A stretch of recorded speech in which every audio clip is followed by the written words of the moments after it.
आदरणीय दोस्तों और भक्तों, सत्य एवं प्रेरक घटनाओं के क्रम में आज आपके समक्ष एक वृतांत, जो कि एक अनूठे मुस्लिम कृष्ण भक्त का है, जिनका नाम मोहम्मद याकूब सनम साहब है।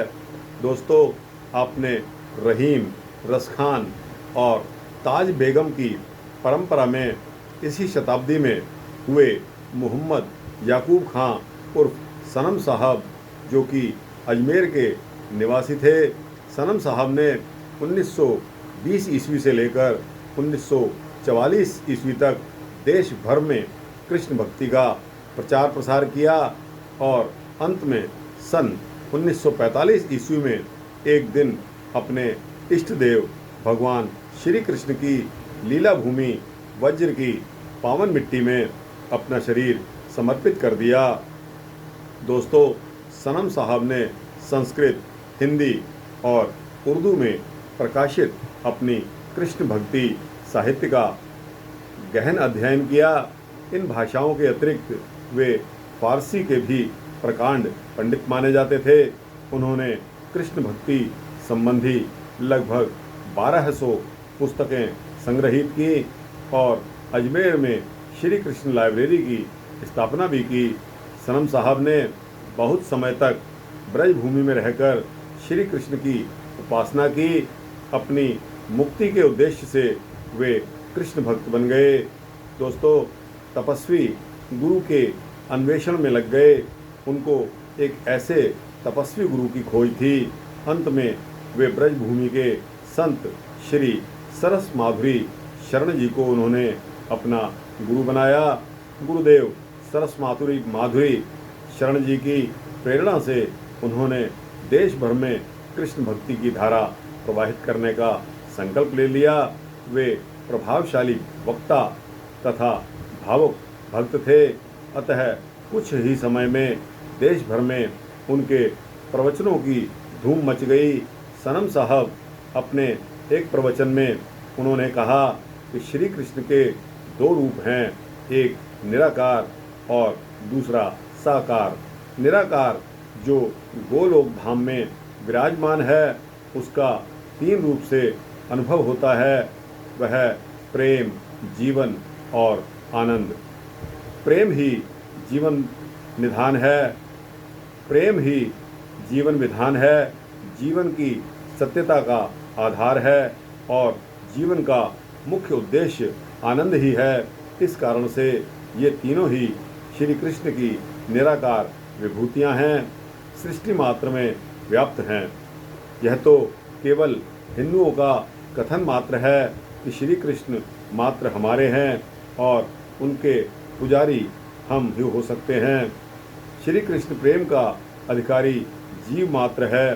स्वामी प्रेमानंद जी ने अमेरिका जाकर श्री कृष्ण पर व्याख्यान दिए, जिसका यह प्रभाव पड़ा कि 14,000 अमेरिकी श्री कृष्ण के अनुयायी हो गए और कैलिफोर्निया में श्री कृष्ण समाज तथा कृष्णालय भी स्थापित हो गए। वहाँ भारत के समान ही श्री कृष्ण पूजन, श्री कृष्ण नाम का संकीर्तन और गुणानुवाद शुरू हो गया। दोस्तों, सनम साहब की अपने गुरुदेव श्री सरस माधुरी शरण एक पद उनको बहुत पसंद था। मागे लागे मोह मीठो राधे श्याम, लागे मोहे मीठो राधे श्याम।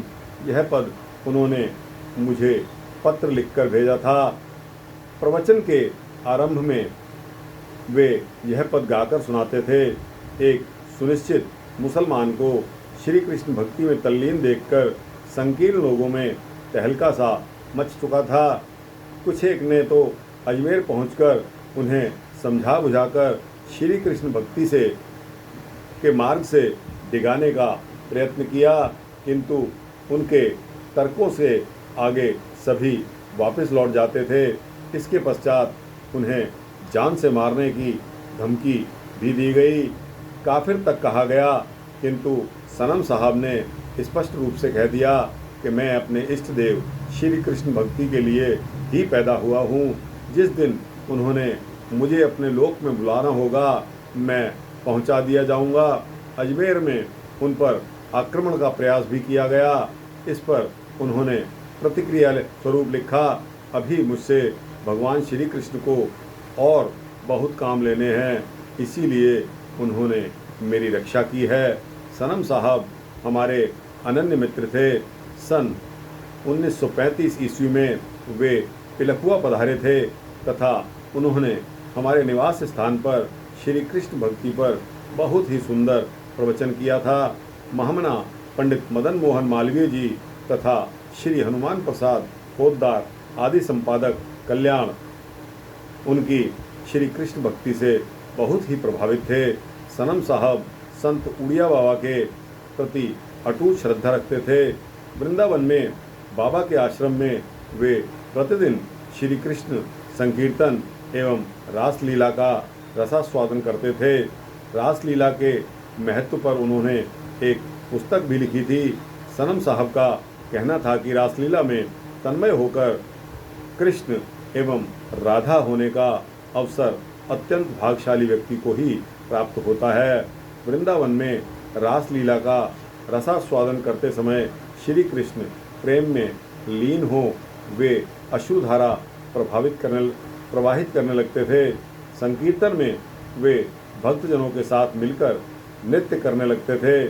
सुविख्यात अंग्रेज श्री कृष्ण भक्त रोनाल्ड निक्सन उर्फ श्री कृष्ण प्रेम भिखारी से भी उनका निकट का संपर्क स्थापित हो गया था। इन दोनों गैर हिंदू श्री कृष्ण भक्तों ने देश भर में भक्ति की भागीरथी प्रवाहित कर दी और अपना योगदान दिया। महामना मदन मोहन मालवीय ने सन 1939 में सनम साहब को काशी में बुलाया, उनसे श्री कृष्ण भक्ति के विषय में विचार विनिमय किया और स्वयं भी बहुत प्रभावित हुए। अंत में सनम साहब ने अपने इष्ट देव भगवान श्री कृष्ण की लीला भूमि वज्र सेवन का संकल्प लिया। वे हर समय यमुना स्नान एवं श्री कृष्ण के ध्यान में लीन लगे रहते थे। रूखा सूखा सात्विक भोजन प्रसाद रूप में ग्रहण कर लेना तथा बाकी समय संत महात्माओं की सेवा एवं संकीर्तन में व्यतीत करना, यही उनकी दिनचर्या रहती थी। वे अपने को ब्रज राजकिशोर दास नाम से संबोधित करने लगे थे। एक दिन उन्होंने वृंदावन में ही रासलीला का रसास्वादन करते समय अपने प्राण त्याग दिए। दोस्तों, यह तो बहुत से ग्रंथों में मेंशन है, लिखा हुआ है कि अंत समय जो नारायण सिमरे, ऐसी चिंता में जो मरे, भगत त्रिलोचन ते नर मुखता पीतांबर वाक्य हृदय बसे। दोस्तों, कहा जाता है कि आखिरी समय जो भी हमारे दिल और दिमाग में प्रश्न आता है वही हमारी योनि को फिक्स कर देता है। दोस्तों, यह कितने ही गौरव की, कितने ही भाग्य की, कितने ही धार्मिक विचारों का यह नतीजा है कि एक मनुष्य नॉन हिंदू मुस्लिम होने के नाते वृंदावन में अपने प्राण त्यागे और वह भी रासलीला का रसास्वादन लेते समय। दोस्तों, इससे अधिक गौरव की, इससे अधिक धर्म के प्रति प्रेम की क्या पराकाष्ठा हो सकती है। मैं दोस्तों धन्य कहता हूँ ऐसे मनुष्य को जिसने श्री कृष्ण भक्ति में अपना सर्वस्व न्यौछावर कर दिया और भगवान श्री कृष्ण के गुणगान के समय अपने कानों में उनकी जब आवाज़ पड़ती रही तब अपने प्राण त्यागे। दोस्तों, इससे ज़्यादा किस्मत वाला मैं किसी को नहीं समझता। दोस्तों, यह वृत्तांत सूक्ष्म था, आपको सुना दिया। तो दोस्तों, यह वृत्तांत कैसा लगा? अच्छा लगा हो तो इसको लाइक और शेयर करके अपने दोस्तों और जिज्ञासुओं को अवश्य भेजना। इस चैनल को सब्सक्राइब करने से इसी तरह के वृत्तांत आपको मिलते रहेंगे। जय श्री राम, जय श्री कृष्ण।